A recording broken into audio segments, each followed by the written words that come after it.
Hello ನಮಸ್ಕಾರ. Threes kitchen and ವ್ಲಾಗ್ಸಿಗೆ ಸ್ವಾಗತ. ನಾನಿವತ್ತು ತೊಂಡೆಕಾಯಿ ಮತ್ತು ಕಡಲೆ ಪಲ್ಯ ಹೇಗೆ ಮಾಡೋದು ಅಂತೇಳಿ ನಿಮಗೆ ಹೇಳಿಕೊಡ್ತೇನೆ. ಹೇಗೆ ಮಾಡೋದು ಅಂತ ನೋಡುವ ಬನ್ನಿ.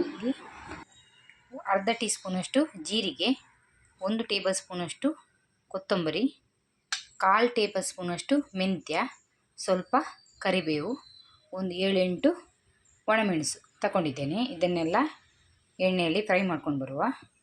ಇದನ್ನೆಲ್ಲ ಎಣ್ಣೆಯಲ್ಲಿ ಹುರಿಯುವ. ಇವಾಗ ನಾನು ಸ್ವಲ್ಪ ಎಣ್ಣೆ ಹಾಕ್ಕೊಳ್ತಿದ್ದೇನೆ.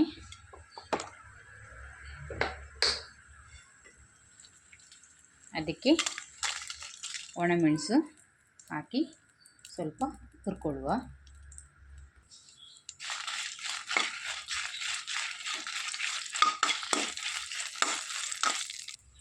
ಒಗ್ಗರಣೆ ಸೊಪ್ಪು ಹಾಕ್ಕೊಳ್ತಿದ್ದೇನೆ.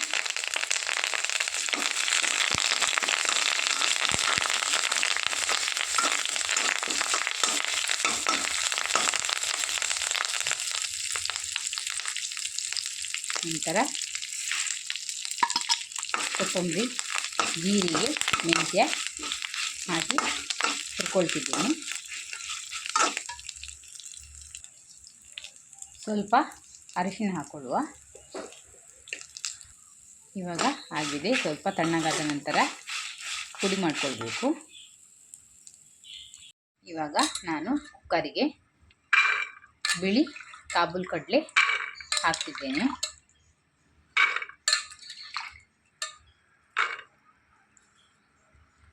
ಸ್ವಲ್ಪ ನೀರು ಹಾಕುವ. 1 ಸ್ಪೂನಷ್ಟು ಉಪ್ಪು ಹಾಕ್ಕೊಳ್ತಿದ್ದೇನೆ ನಾನಿಲ್ಲಿ.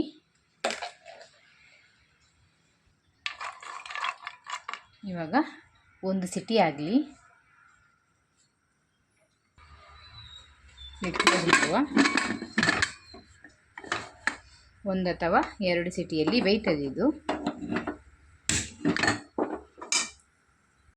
ಇವಾಗ ಕಡಲೆ ಬೆಂದಿದೆ ನೋಡಿ.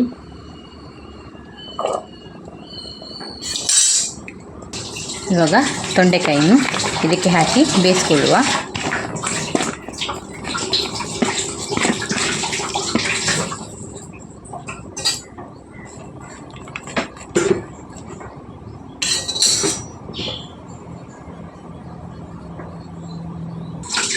ಸ್ವಲ್ಪ ಉಪ್ಪು ಹಾಕ್ಕೊಳ್ತಿದ್ದೇನೆ ನಾನು.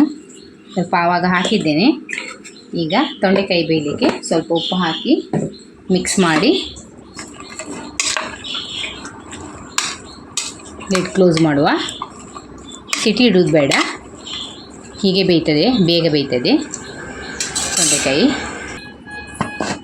ಸಿಟಿ ಹಾಕೋದು ಬೇಡ, ಹೀಗೆ ಇರಲಿ. ಒಂದು 5 ನಿಮಿಷ ಬೇಯಲಿ. ಇವಾಗ ನಾವು ಮಸಾಲೆಯನ್ನು ಪುಡಿ ಮಾಡ್ಕೊಂಡು ಬರುವ. ಆವಾಗ ಹುರಿದಿಟ್ಟ ಪದಾರ್ಥಗಳನ್ನೆಲ್ಲ ಇದಕ್ಕೆ ಹಾಕಿ ಪೌಡ್ರ್ ಮಾಡಿಕೊಳ್ಳುವ.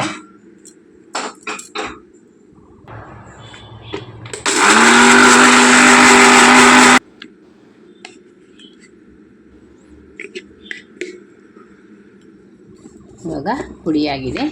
ಇದಕ್ಕೆ ನಾವು ತುರಿದಿಟ್ಟ ಕಾಯಿ ಹಾಕುವ. ಸ್ವಲ್ಪನೇ ಸ್ವಲ್ಪ ಸಾಕು.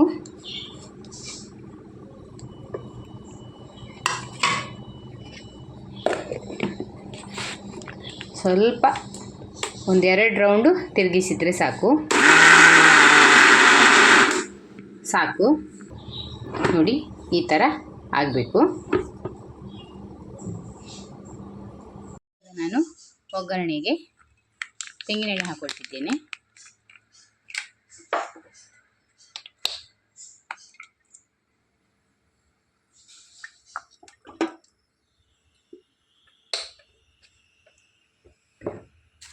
ಸ್ವಲ್ಪ ಸಾಸಿವೆ,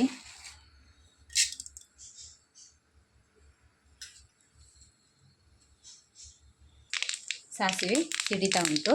ಈಗ ಬೆಳ್ಳುಳ್ಳಿ ಹಾಕುವ. ಒಗ್ಗರಣೆ ಸೊಪ್ಪು ಹಾಕುವ.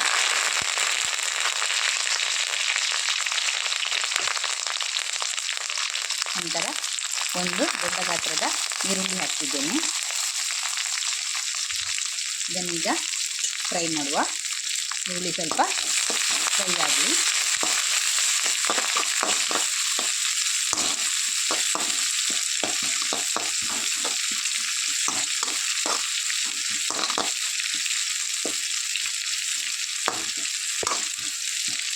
ಇವಾಗ ಒಂದು ದೊಡ್ಡ ಗಾತ್ರದ ಟೊಮೆಟೊ ಕಟ್ ಮಾಡಿ ಇಟ್ಟಿದ್ದೇನೆ ನಾನು, ಅದು ಹಾಕುವ.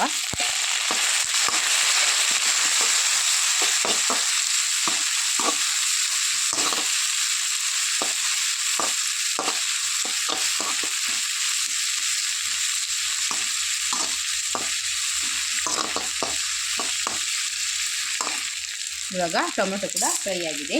ನಾವು ಮಸಾಲ ಮಾಡಿಟ್ಟಿದ್ದೇವೆ ಅಲ್ವಾ, ಪುಡಿ ಮಾಡಿ ಅದನ್ನು ಹಾಕುವ.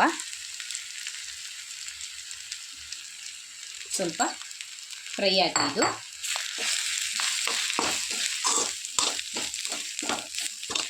ಹಸಿ ಸ್ಮೆಲ್ ಹೋಗಲಿ.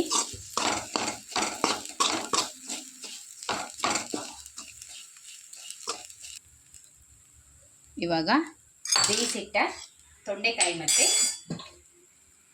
ಕಾಬೂಲ್ ಕಡಲೆನ ಹಾಕುವ ಇದಕ್ಕೆ.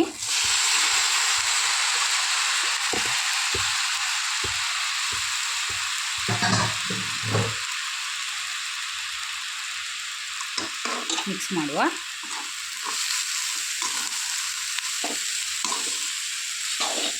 ನಾನು ತೊಂಡೆಕಾಯಿ ಮತ್ತು ಕಡಲೆ ಬೇಯುವಾಗ ಉಪ್ಪು ಹಾಕಿದ್ದೇನೆ. ಈಗ ಸ್ವಲ್ಪ ಉಪ್ಪು ನೋಡ್ಕೊಂಡು ಹಾಕಿ. ಉಪ್ಪು ಬೇಕಿದ್ದಲ್ಲಿ ಹಾಕ್ಬೋದು, ಇಲ್ಲದಿದ್ದರೆ ಬೇಡ.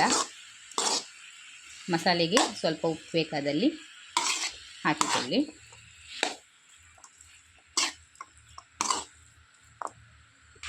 ನಾನಿಲ್ಲಿ ಸ್ವಲ್ಪ ಉಪ್ಪು ಹಾಕ್ಕೊಳ್ತಿದ್ದೇನೆ. ಒಂದು ಹುಣಸೆ ಗಾತ್ರದ ಸ್ವಲ್ಪ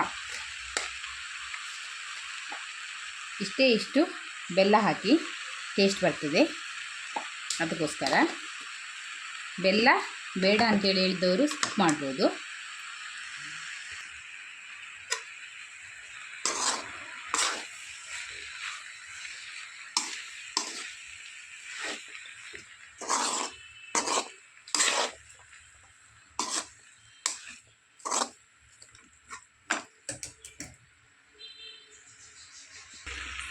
ತೊಂಡೆಕಾಯಿ ಪಲ್ಯ ರೆಡಿಯಾಗಿದೆ. ತುಂಬ ಟೇಸ್ಟಿಯಾಗಿರ್ತದೆ. ಮದುವೆ ಮನೆಯಲ್ಲೆಲ್ಲ ಮಾಡೋ ಥರ ತೊಂಡೆಕಾಯಿ ಪಲ್ಯ ನಿಮ್ಮ ಮನೆಯಲ್ಲಿ ಸಹ ಒಂದ್ಸಲ ಟ್ರೈ ಮಾಡಿ ನೋಡಿ. ಬಿಸಿಯಾದ ತೊಂಡೆಕಾಯಿ ಪಲ್ಯ ರೆಡಿಯಾಗಿದೆ. ನೋಡಿ ಹೇಗೆ ಬಂದಿದೆ ಅಂತೇಳಿ ಹೇಳಿ. ನಿಮ್ಮ ಮನೆಯಲ್ಲಿ ಸಹ ಟ್ರೈ ಮಾಡಿ ನೋಡಿ. ಯಾರೆಲ್ಲ ನಮ್ಮ ಚಾನಲ್ನ ಸಬ್ಸ್ಕ್ರೈಬ್ ಆಗಲಿಲ್ಲ, ಸಬ್ಸ್ಕ್ರೈಬ್ ಆಗಿ, ಲೈಕ್ ಮಾಡಿ, ಶೇರ್ ಮಾಡಿ, ಹೀಗೆ ಸಪೋರ್ಟ್ ಮಾಡ್ತಾಯಿರಿ. Thank you.